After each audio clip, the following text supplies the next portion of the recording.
I was scrolling listening to a creator talk about how she is finally delivered from people, and how she now, just don't give a fuck what people think wholeheartedly. Like, you can't come on her comments, call her fat because she wash her ass every day.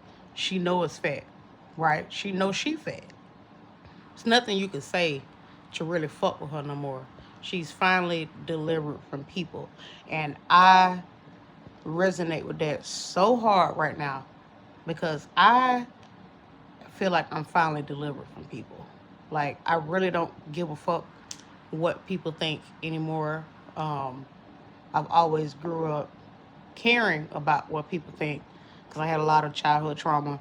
After I lost my mom and my grandma, I caught myself really trying to seek validation and try to get the family I never had. And I put up with so much shit unnecessarily that I feel like I could have prevented. Like, at some point, we as women have to take accountability for our decisions as far as men and the shit that we put up with, and just also just things in general, right? My grandma used to tell me all the time, when somebody show you who they are, believe them.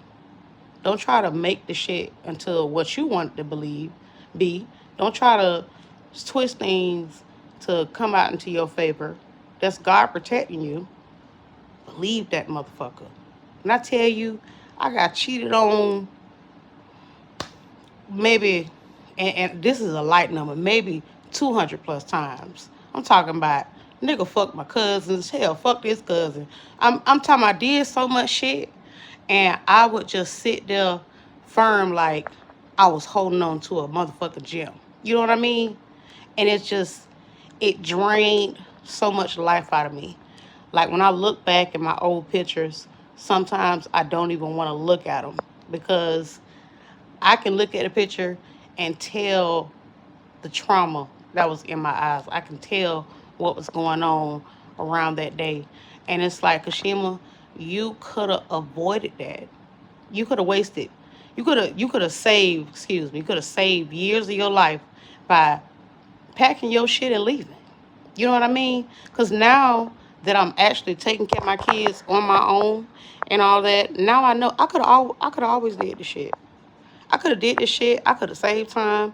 I could have saved my self-esteem. I had shit going. At one point, I had 2 and 3 jobs. I was going to school. I was doing very, very, very well for myself. And it was just the thought of trying to get what God was removing back was holding me back. It was like I've always had this mission I was on. My vision of what I want in life never changed. I was just trying to include things that God didn't put in that mission. You know what I mean? And you look at people and you're like, this the one, that's the one.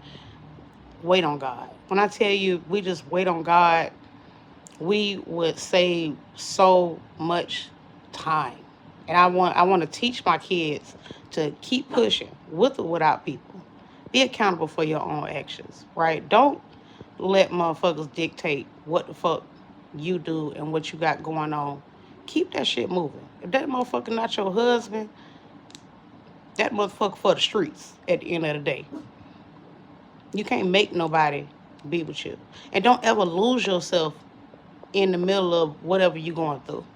Like, I started to look like what I've been through. And I'm slowly hopping out of that depression. I've been celibate since about January.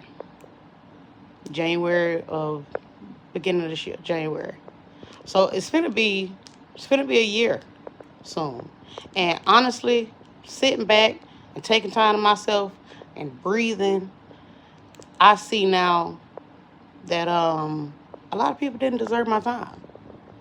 You know, a lot of people didn't deserve my time. I should have just kept pushing. And honestly, the conversations that I hear all about the 50-50 and the high value woman, man, all this bullshit y'all be on, it don't make me want to hop out there and just hop in the game like I used to, right?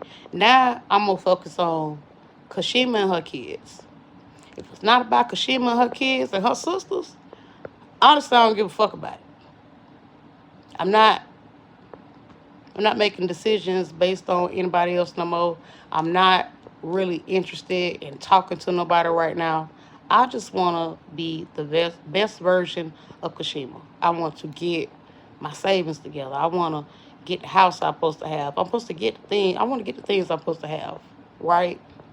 And living my life without people and being in solitude and just like working and not telling people what the fuck I've been doing and just being to myself, honestly, has been some of the most peaceful months of my life. It's like, it's a lot of chaos around me, don't get me wrong. Shit is not where I want it to be. But when I tell you, this time with just me and God has been so amazing and blissful to the point that I don't even know if I want to allow nobody in no more. And I fear that I'm going to fuck around and get so comfortable with this peace till I say, fuck people altogether. And honestly, I'm okay with that. It's like at this point, if God himself don't say, hey, this is who you supposed to be with, I don't think I'll fuck with it. I'll be the rich auntie that travel and do shit on her own. I don't give a fuck. I don't give a damn. Yeah. So I think we should normalize, again, back to my original point, because I done said so much shit. Not giving a fuck what people think. Being at peace with yourself. Learn how to love yourself before you go out here into these fucking relationships. Because, yeah, shit is cool, but you could spend damn near 10 years with a motherfucker. Listen to me. You could be about 10 years with a motherfucker, and they end up with a motherfucker they told you don't worry about. You understand? And now you gotta have your children has siblings with this other person, and now you have to learn how to coexist with all this shit. You understand? And that's my situation. I could have avoided all of that if I'd have got my motherfucking ass up and did what the fuck I was supposed to do. If I'd have just listened to my grandma and walked the fuck away the first time. Fuck a child. I should have took the child and went on about my business. But I'm not mad at myself about that, because apparently that was a part of my journey, right? So I'm just using all these things that I fucked up on, and all these things that I tell girls younger than me, I'm using all these things I went through and all this advice that I be giving out and applying it to my life right now on my own, so that when and if God decides, hey, this is the next step, I'll be prepared for that. I don't want to come in with no mindset that's going to taint my relationship, and I don't want to bring any unnecessary issues to somebody that don't got shit to do with it. I want to be properly ready. But right now, I'm going to enjoy this peace that God has given me. And I hope this helps somebody as well. Y'all have a good day.